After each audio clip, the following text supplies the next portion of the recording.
We're back to reviewing Flash Dark Crisis. I've been a fan of the Flash Dark Crisis tie-in comics, as unlike any other series about Dark Crisis, it's the only one thus far that doesn't have an annoying character, of Young Justice having Arrowette, and the main comics having Jon Kent. Although I will admit Jon wasn't too bad in the recent issue. This issue starts off with Mr. Terrific and Linda Park arguing as Linda wants to go find her kids in the multiverse, while Mr. Terrific protests, but he ends up agreeing that after he sees that if he was put in the same situation, if it was his kids that went missing in the multiverse, he too would go after them. So he lets Linda go off. We cut to Jay and Iris, as in Wally's kids, Jay and Iris, not and or godfather or grandpa? Is that a thing? God grandpa? Probably not. Anyways, they're in the world of the Night Flash, who's basically just Red Death, but less murdery. Last issue, they were saved by a kid, and are now talking in a warehouse about Night Flash and how he's deranged and a dictator, along with us learning his origin and that his dad was a scientist, and during a break-in, which ended up with the death of both Barry's parents, an accident would end up giving him superspeed, which is both mirroring the Batman origin that we know and love and the Flash origin. Well, I wouldn't say we know and love, because I don't think a lot of people know it, but those of us who know it, know it. Anyways, well, Jay just wants to leave, because, this isn't his world, he just wants to go home. But Iris wants to help beat this guy, thinking that if they do that, then their parents would finally let them become superheroes. Which she is able to eventually convince her brother to agree, but it's more of a reluctant type of situation, as he can't just leave her there, so he has to go with her. We cut to the Mad Max world Jesse Quick and Max Mercury are trapped in.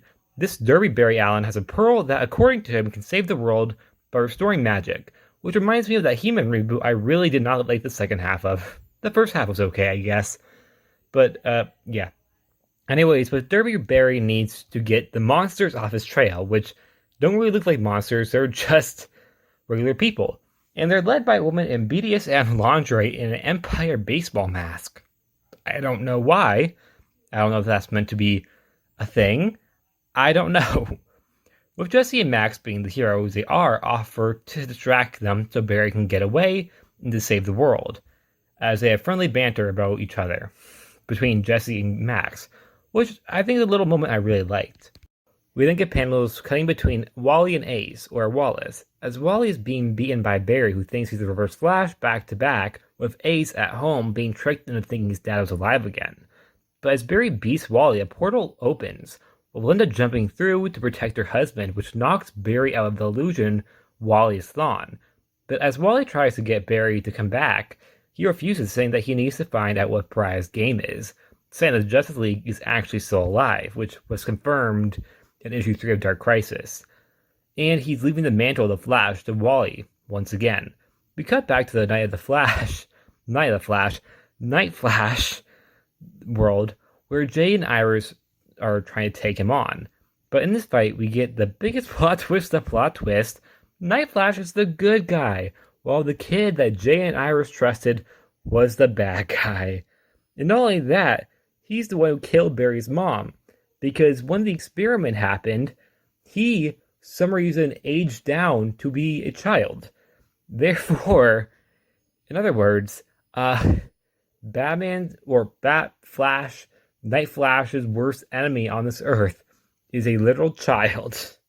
Jay Garrick shows up to pick up the kids after the fight, while Night Flash apologizes for what he did last issue, telling them that they're heroes in his eyes, which I think is pretty, fulfilling for Iris, seeing the fact that she really wanted to be a superhero, and now there's a Barry Allen who thinks she is one. We go back to Jesse and Max to see Derby Barry bring the magic back to the world. I'm not too sure how that works, but he just does it, so I'm not going to question it. We then go back to Ace again, where this illusion of a happy family turns into a nightmare, but is luckily saved by Wally, Linda, and Barry, and they run back into the Speed Force. But before they come home, Barry tells Wally to tell Iris that he loves her before leaving on his own to another time period, or multiverse, to find the Justice League. And there we go.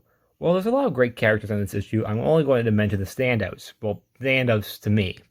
Barry and Wally's friendship is something a lot of fans love, and here I think it's as good as it ever is. With Barry, while being Wally's mentor, doesn't mean the two can't be equals. And I think the two really have an interesting dynamic that I'm kind of sad that Barry is going off on his own. I think the world could use two Flashes.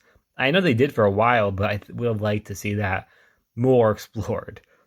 I was also a fan of the dynamic between Jesse and Max. I can't tell if it was flirty or platonic, either way, they were a lot of fun. Also, I really liked the Night Flash stuff. I wish he had his own solo comic or miniseries. It was fun. It was a fun combination between Batman with Flash, while also incorporating original concepts, like the child demon. I mean, this baby doll, but I think that's a stretch to say that is not an original concept. It definitely is one. So far, I really like this series, and I'll continue to read it. Please subscribe, and I'll see you guys later. Bye.